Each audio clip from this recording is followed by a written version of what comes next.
Two things just happened that Caitlin Clark fans feel they have been waiting 2 years to see. WNBA Commissioner Cathy Engelbert finally went on national television and openly acknowledged that Clark is the biggest star in the league, and the new collective bargaining agreement is creating a system that puts real pressure on officiating accountability. The same commissioner who once seemed more focused on protecting the league's image than addressing concerns about physical play is now overseeing a structure that gives players and the union more power to challenge how games are called. And many fans believe neither of these changes happened because Engelbert suddenly had a change of heart. They happened because Caitlin Clark became too big, too valuable, and too impossible to ignore. Why do you think Engelbert is finally changing her tune? Let me know down in the comments below. Cathy Engelbert sat down on 60 Minutes, one of the most watched news programs in America, and in that appearance, she essentially showed the public how she viewed Caitlin Clark at that moment. The timing of the interview matters because the WNBA had never experienced that level of mainstream attention before, and nearly all of it was centered on one player. Clark had just finished a historic college career that shattered viewership records across women's basketball, and suddenly fans who had never paid attention to the WNBA were buying tickets just to watch her play. So what did Engelbert do with that moment? She sat in front of a national audience and said, "No league's ever about one player." That was the line people remembered, because it came off as a clear attempt to downplay the importance of the very player bringing the league unprecedented attention. You do not casually brush past concerns about your most watched star, unless you genuinely do not want to build the league's identity around her. Engelbert did not come up through basketball. She came from Deloitte, where she served as CEO and became the first woman to hold that position. Her instinct in that 60 Minutes interview felt like classic corporate risk management. Never let one asset become so central that it gains too much influence over the brand. That mindset may work in corporate leadership. It does not work when the asset you are minimizing is the reason your arenas are suddenly packed and your media partners are suddenly much more interested. The Rookie of the Year situation made the pattern even harder to ignore.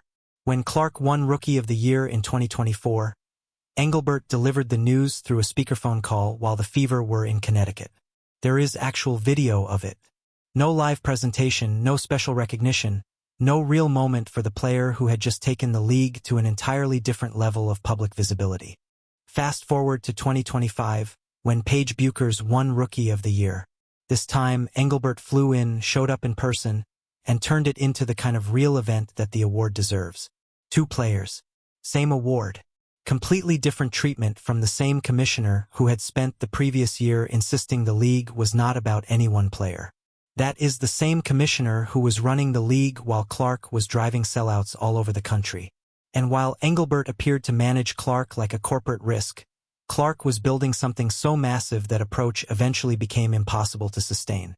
Engelbert later went on CNBC's Power Lunch, and when the host pressed her directly about Clark and the flagrant foul conversation, her response was not centered on player protection.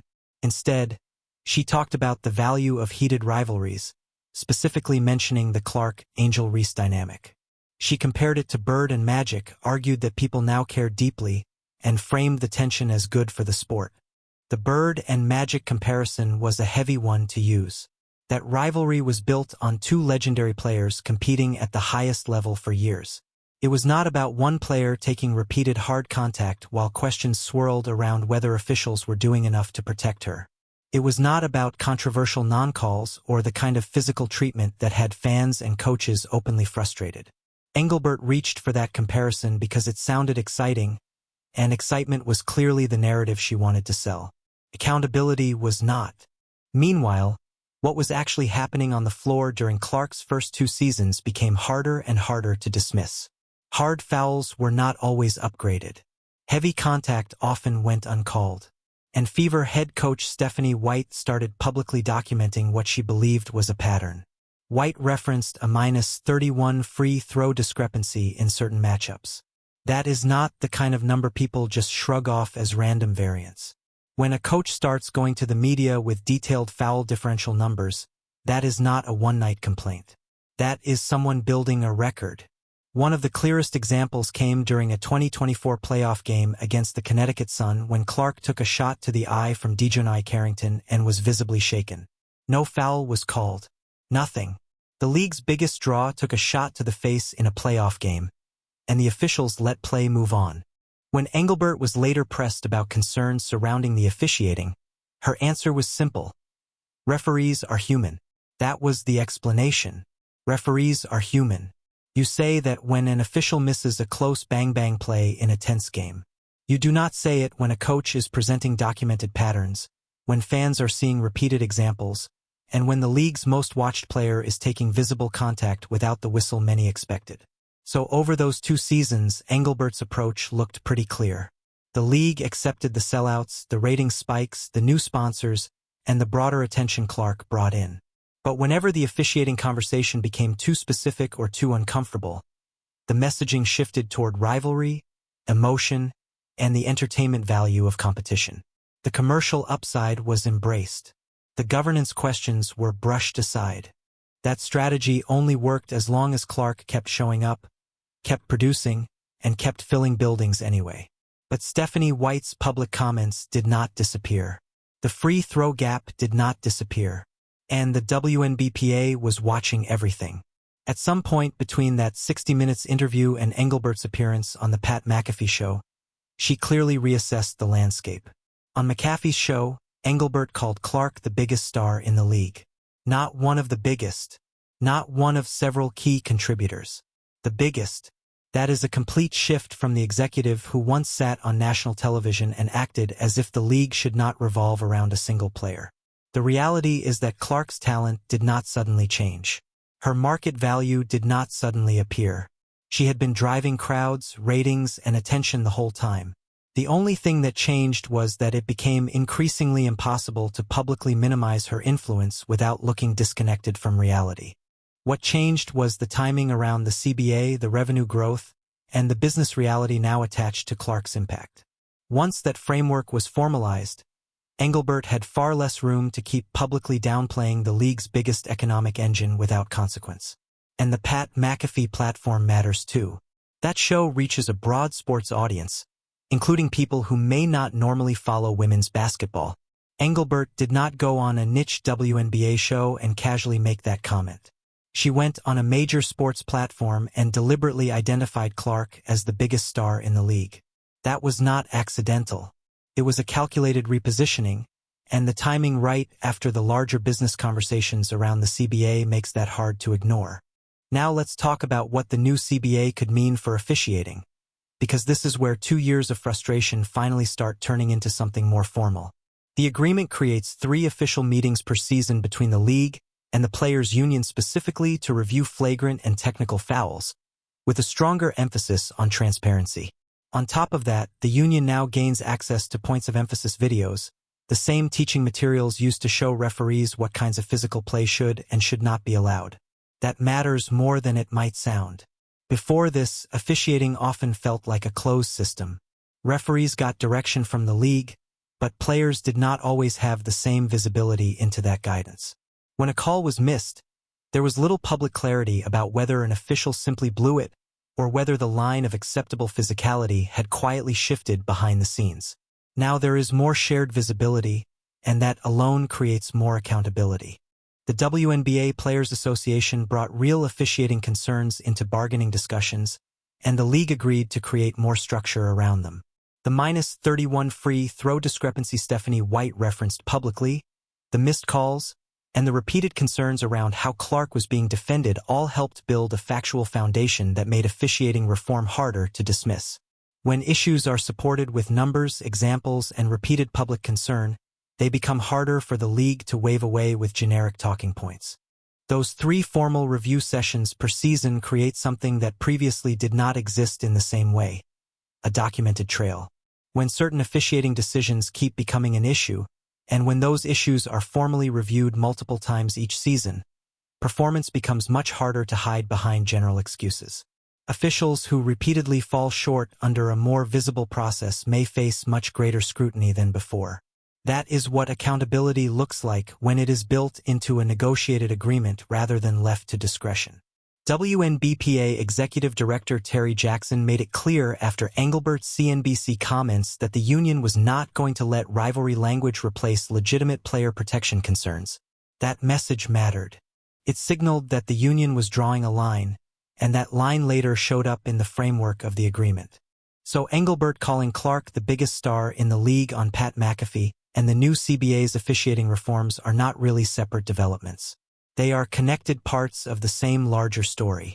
For 2 years, Clark's impact kept growing, and at the same time, the league faced increasing pressure to respond more seriously to how that impact intersected with the way games were being officiated.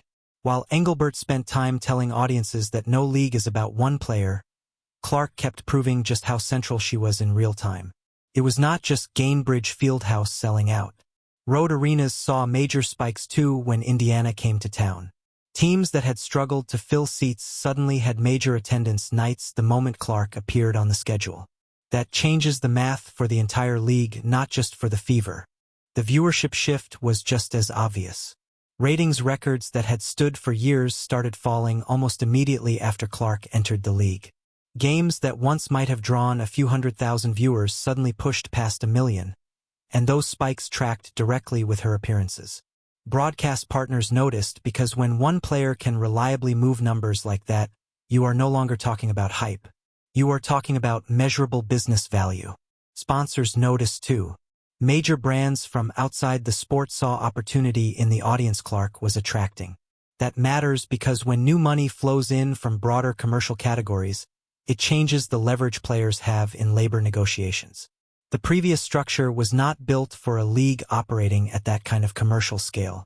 The WNBA understood exactly what kind of leverage it had entering those negotiations. Clark was not sitting at the table, but the value she helped generate gave every player in the room more leverage. Revenue sharing beginning in 2026, higher minimum salaries, expanded rosters, a longer season, and continued league growth all reflect a league operating in a different financial environment than it was just a few years ago.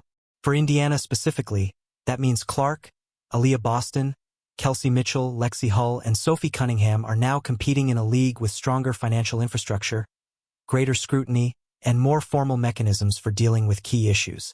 The system beneath the league is not the same one Clark entered as a rookie. For 2 seasons, Engelbert told the public that the WNBA's rise was a collective story built on rivalries, momentum, and the natural growth of the game. And yes, other factors absolutely contributed. But the agreement now sitting in place reflects a league whose value changed dramatically over the last 2 years, and one player was at the center of that shift. The CBA is now a binding document that reflects what this new version of the WNBA is worth. And Engelbert now has to stand behind those numbers in conversations with owners, media partners, sponsors, and expansion groups investing real money into the future of the league. That is why her public posture looks different now. Not because Clark suddenly became more important, but because Clark's value became impossible to publicly understate. And whatever Engelbert says in future interviews, the officiating reforms now exist on paper. The review sessions happen because they are part of the agreement. Clark entered the league, set the all-time single-season assists record with 337, broke the rookie three-point record with 122, led the Fever back to the playoffs for the first time since 2016, and shattered record after record along the way. Now 2026 becomes the first season where the full weight of this new structure starts to matter. Why do you think Engelbert is finally changing her tune? Let me know down in the comments below. Like, subscribe, and turn on all notifications so you never miss out. Click the video on the screen and we will see you in the next one.